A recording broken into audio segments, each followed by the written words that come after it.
morning, students. In today's lecture, computer architecture, we are going to discuss, take a new chapter. We are finished with the chapter number 3. Now we'll start with chapter number 4. Input, output, organization. Right? So today we are going to discuss about input, output, organization. See, any application of a processor based on systems requires transfer of data from external circuitry to the processor and processor to the external circuitry. You know that if any applications of a processor based on systems, we need to require the data from external circuitry to the processor and processor to the external circuitry. Right? So the use can be given. User can give the information to the processor using input output device, and what else it can do? And it can also check the result or output information from processor with the help of output device. So you can say that the transfer of data between input and the processor and the output device is called input-output data transfer or input-output data transfer. IO transfer. You can also call it IO transfer. So let's write it. So the transfer of data, the transfer of the data between input and processor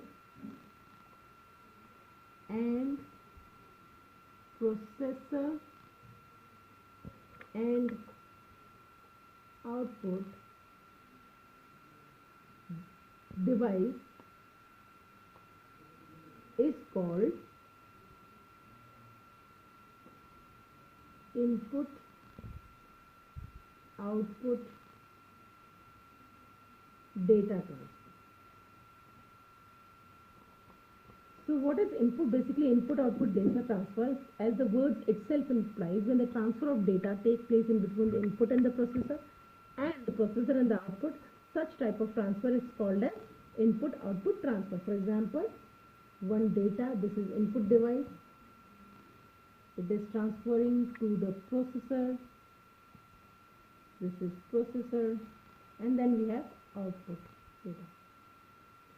So what exactly the input output data transfer? Input output, you can say input and output data transfer. So how you can actually define the input output data transfer? It is a transfer of data between input and processor and output. So this is termed as input output data transfer. This is clear? Okay. Now see, the transfer of data between the input and the processor and the output we have already understand. Now the data transfer is done with the help of input output ports. How this data is being transferred from input device to the processor and from processor device to the output? It takes place, or the transfer takes place with the help of input output ports. So we have different types of port with the help of which we can transfer the data from input to the processor and from processor to the output, and such ports are known as input output ports. So how you are going to define this point? The data transfer is done with the help of input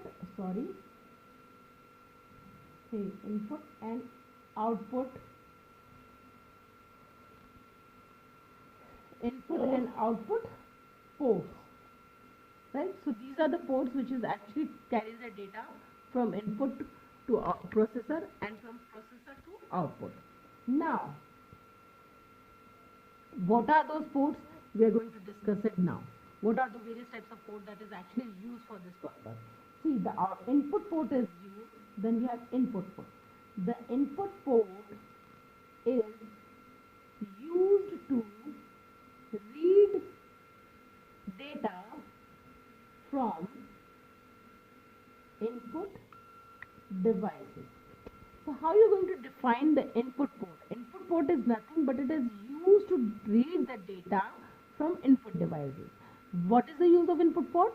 It is used to read the data from input devices, that is termed as input port, right? Now, example, what is the simplest, what is the simplest form of the input port? So if you have to give the simple example of the input port, it's going to be a buffer. So write it down. Let's take it another point instead of writing it an example, right? So the simplest form of the input port is buffer, right? This is clear, which is the simplest port of by which you can transfer the data from input devices to the processor. First of all, we transfer it with the help of port. An example of it, the simplest port example of it is buffer, right? Now,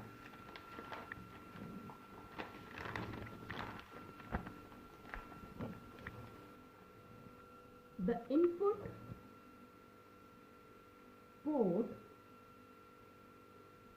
is connected to the processor,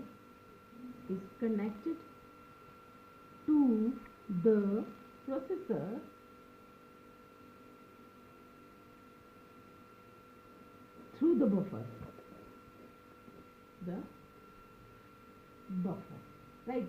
And the input, how exactly, what is the architecture? The input port is tri-state buffer, and its output is available only when enable signal is active. So what type of input port buffer is buffer? It is a tri-state buffer. So we can say this input port here, IP shows the input, right?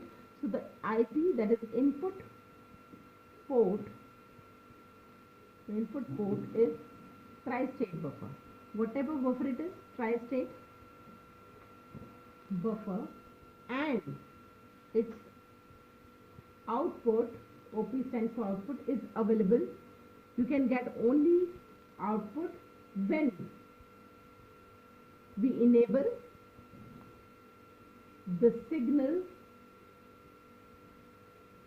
is active, right? Whenever we enable that the signal is active, then only we are going to get the output from it, right? The enable signal, now the enable signal is activated. How it is activated? It is activated by processor to read data from the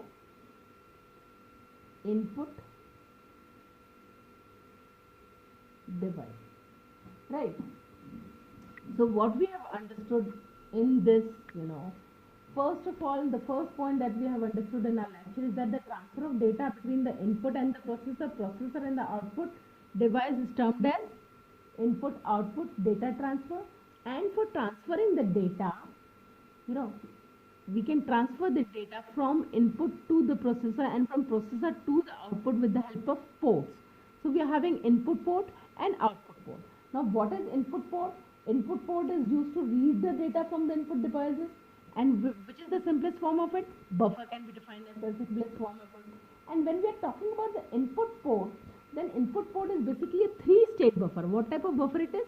It is a three-state buffer, and it is available. You can get the signals only when the enable signal is active, then only you can receive the data, right? Then only the signal is activated and the processor to read the data from the input device. Until this active device, until the enable signal is not active, you cannot read the data from input device. So in order to read the data from the input device, in case of tri-state buffer, we need to activate or enable the signal. Then only the processor will be able to read the data from input device. Now let's see its input port diagram. See, this is, let's make it, this is a box. You can say, termed it as a input port. Let's write it full, input port, right? And this is enable, right? And then we have data to process, data to processor, right? And data from input device. Right. So what we have understood in this lecture is that only and only data can be read. How can you read the data? The data can be read only and only when, in case of tri-state buffer, the active is one state, you can say that the enable signal is active. Then only the processor would be able to read the data from the input device. Otherwise it will not, and this is the input port structure, input port diagram, so that you can understand it well. This is the input port diagram, right? This much is clear. Now let's move to the output port. What is output port, right? So output port. Now what is output port? See, output port is used to send the data to the output devices from the processor. Earlier what we were doing, we were taking the data from the input devices with the help of input port, whereas when you want to get the data from processor to the active device, we required active port, right? This is clear. So you are going to write it, the active port, the output port is used to send the data to the output devices, right? And which is the simplest form of output port? It's latch. Whereas in case of input port, what it was buffer, and in case of output port, it is latch, right? So you can write it. The simplest form of output port is latch. And what was the simplest form of input port? It was buffer, right? So the output device is connected to the processor through output port, right? This is clear. We have discussed it so many times that with the help of output port only the processor is connected in order to send the data to the output. Actually, because now when the processor wants to send the data to the output device, it puts the data on the data bus and activates the enable input of the latch. Now how it is sent? When the processor is willing or want to send the data, what it do? It put the data on the data bus. It puts the data on the data bus, right? On the data bus, and it is very important to activate the enable input of the latch. As we have enabled the input of